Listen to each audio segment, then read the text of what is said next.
Bismillahirrahmanirrahim. Kita akan bahas soal SKB perawat guys. Dan seberapa benar sih kalian dalam soal-soal kali ini?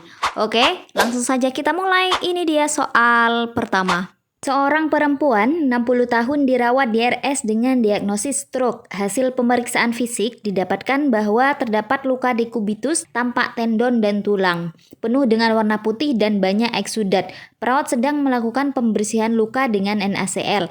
Apakah tindakan keperawatan selanjutnya pada kasus tersebut? Soal nomor 1 nih guys, teman-teman harus fokus. Oke, apa jawaban kalian nih guys? Jadi di kasusnya itu ada pasien yang terdapat luka dekubitus dan sekarang perawat sedang melakukan pembersihan luka dengan NaCl. Tindakan selanjutnya yang harus dilakukan perawat apa guys? Oke, coba kita lihat satu persatu opsi jawabannya. Pertama yang A, tutup dengan rendaman Revanol. Itu kurang tepat ya guys, karena jelaskan di soal itu lukanya masih banyak eksudat ya guys, jadi tidak bisa langsung ditutup dengan rendaman Revanol. Kemudian yang B, tutup luka dengan kasa steril. Nah ini sama juga seperti yang A, lukanya itu masih banyak eksudat, jadi jangan langsung ditutup dengan kasa steril. Yang C, berikan povidone. Povidone ini sama kayak betadine guys. Nah ini salah karena jika diberikan povidone atau betadine itu bisa menyebabkan kematian jaringan. Sama juga jika diguyur dengan alkohol, itu sama-sama bisa menyebabkan kematian jaringan. Jadi itu salah ya guys, kurang tepat. Berarti jawaban yang paling benar itu yang D guys, dilakukan autolisis debridement menggunakan hidrogel dan berikan antibakterial. Ini teman-teman pasti sudah paham ya, tapi kita jelaskan atau sharing bersama dulu ya sedikit. Jadi autolisis debridement itu proses di mana tubuh melepaskan atau lisis ya guys, jaringan yang mati. Jadi dia melepaskan jaringan yang mati. Caranya gimana? Yaitu tinggal kita membalut secara sempurna, tidak boleh ada celah di sana yang masuk, yang diberikan hidrogel sebagai balutan primer ya guys, balutan pertama. Nah, yang fungsinya itu untuk mempercepat lisisnya, itu untuk mempercepat jaringannya biar lepas gitu ya guys. Jadi nanti ketika teman-teman buka balutannya nanti ada jaringan-jaringan mati yang lepas sudah. Kemudian di sana juga diberikan antibakterial karena lukanya terdapat banyak eksudat seperti itu. Oke, kita lanjut soal kedua. Seorang perawat bertugas di suatu panti asuhan. Masalah yang selama ini dihadapi adalah tingginya angka kejadian gatal-gatal pada penghuni panti. Telah dilakukan pengkajian, didapatkan kebiasaan pemakaian bersama handuk di kalangan penghuni panti. Mandi 1 kali per hari. Apakah tindakan yang tepat dilakukan oleh perawat di atas? Oke, fokus ke pertanyaannya ya guys. Jadi yang ditanyakan itu apakah tindakan yang paling tepat? Tindakan yang paling tepat apa guys? Jawaban yang benar ialah yang D guys, penyuluhan PHBS. Karena di sini kan ada kebiasaan yang tidak baik, yang tidak benar, yaitu pemakaian handuk yang bergantian dan mandi 1 kali per hari. Nah ini salah satu penyebab terjadinya gatal-gatal ya.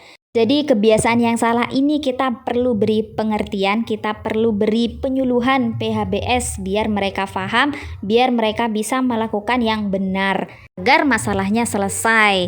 Itu merupakan tindakan yang tepat ya guys. Jadi kalau tindakan yang tepat, yang ditanyakan itu tindakan yang tepat, berarti tindakan yang dapat menyelesaikan masalahnya. Kalau tindakan prioritas itu merupakan tindakan pertama kali yang harus dilakukan, seperti itu ya. Jadi harus peka terhadap pertanyaan. Oke, kita lanjut soal ketiga. Perempuan 20 tahun dengan G1A0P0 datang ke Poli KIA Puskesmas untuk melakukan pemeriksaan kehamilan. Dari data pengkajian, TD 100/70, nadi 90 kali per menit, suhu 36,6 derajat Celcius, RR 19 kali per menit. Perawat melakukan pemeriksaan abdomen, diketahui TFU 35 cm, fundus trabaluna, punggung di sebelah kanan. Tindakan selanjutnya yang dilakukan perawat adalah mudah ini ya guys, pasti bisa teman-teman. Jadi di sini perawatnya sudah mengetahui TFU, fundus trabaluna, kemudian punggung di sebelah kanan. Berarti selanjutnya yaitu Leopard ketiga ya guys, memeriksa bagian bawah perut ibu. Leopard 1 sudah diperiksa yaitu bagian atas. Leopard 2 juga sudah diperiksa ya guys, karena sudah diketahui punggung di sebelah kanan. Leopard 2 itu memeriksa bagian samping perut ibu untuk mengetahui punggungnya itu di mana, kanan atau kiri. Jadi sekarang selanjutnya yang harus dilakukan yaitu memeriksa bagian bawah perut ibu. Itu Leopard ketiga. Jadi jawabannya yang C guys. Nah, kalau Leopard 4 itu untuk memastikan bayi sudah masuk PAP atau tidak. Itu Leopard keempat. Oke, sekarang kita naik soal keempat. Teknik antropometri adalah deteksi dini untuk mengetahui pertumbuhan pada anak yang meliputi pemeriksaan. Apa nih guys? Pemeriksaan yang dilakukan menggunakan teknik antropometri. Ya, jawabannya yang A. Berat badan, tinggi badan, dan lingkar kepala. Kalau yang B, lingkar pinggang, pada teknik antropometri ini tidak digunakan ya guys. Cuma 3 hal itu. Psikologis anak, kemampuan bicara, sama motorik halus anak ini untuk memeriksa perkembangan pada anak. Itu ya, perkembangan pertumbuhan pada anak. Itu ya, kalau deteksi dini menggunakan antropometri itu cuma 3 hal itu. Berat badan, tinggi badan, sama lingkar kepala. Oke, lanjut kita soal kelima. Seorang perempuan 20 tahun dibawa ke IGD dengan luka bakar. Pasien mengatakan luka bakar terjadi karena tersiram air mendidih dan hasil pemeriksaan diketahui TD 110/75 mmHg, nadi 100 kali per menit, luka bakar di area perut, paha kanan, dan paha kiri. Berapakah luas luka bakar pasien tersebut? Berapa nih guys? Mudah ya. Jadi di sini cuma ditanyakan persentase luka bakarnya. Kita tidak disuruh mencari kebutuhan cairannya. Jadi insya Allah teman-teman bisa semua. Berapa totalnya?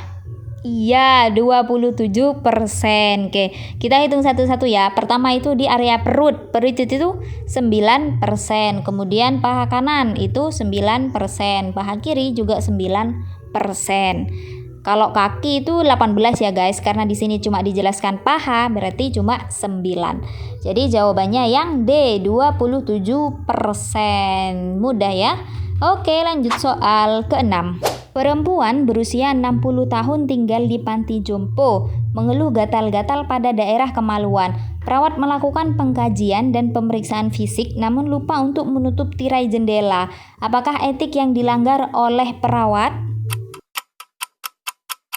Jadi perawat ini melanggar kode etik apa guys? Iya, jawabannya yang B, confidentiality atau kerahasiaan. Di sana kan tirainya terbuka, tidak ditutup. Jadi dia melanggar kerahasiaan pasien. Kalau autonomi bukan ya guys, karena ini lebih ke hak-hak pasien. Beneficient, kebermanfaatan juga ya tidaklah, karena di sini perawatnya sudah melakukan pengkajian sama pemeriksaan fisik yang itu bermanfaat untuk pasien. Jadi dia tidak melanggar etik yang beneficient. Kemudian fidelity. Nah, kalau fidelity ini menepati janji, veracity berkata jujur. Itu tidak ada sangkut pautannya dengan soal ya guys. Jadi jawaban yang paling benar itu confidentiality, kerahasiaan. Dia melanggar etik kerahasiaan karena tirainya terbuka. Jadi semuanya bisa melihat. Tidak ada privasinya dong. Oke, seperti itu. Kita lanjut soal ke-7. Seorang perempuan 30 tahun dirawat DRS dengan diagnosa suspek TBC. Keluhan utama batuk di malam hari. Hasil pengkajian kesulitan mengeluarkan dahak, suara nafas ronci kering, pasien tanpa gelisah, sulit tidur. Frekuensi nafas 26 kali per menit, frekuensi nadi 89 kali per menit. Apakah diagnosis keperawatan pada kasus tersebut? Jelas sekali nih ya guys, tanda-tandanya atau gejalanya itu sudah jelas. Jadi diagnosanya apa? Iya, bersihan jalan nafas tidak efektif. Jawabannya yang E. Karena sudah dijelaskan di soal itu pasiennya sulit mengeluarkan dahak. Dia batuk di malam hari, sulit mengeluarkan dahak. Suara nafasnya ronci kering. Itu berarti ada hambatan di jalan nafasnya. Jadi jawaban yang paling benar itu yang E, bersihan jalan nafas tidak efektif. Seperti itu. Oke. Alhamdulillah sudah selesai latihan soal kita kali ini guys. Semoga bisa bermanfaat dan teman-teman bisa lulus CPNS atau P3K tahun ini. Oke, see you in next video. Bye.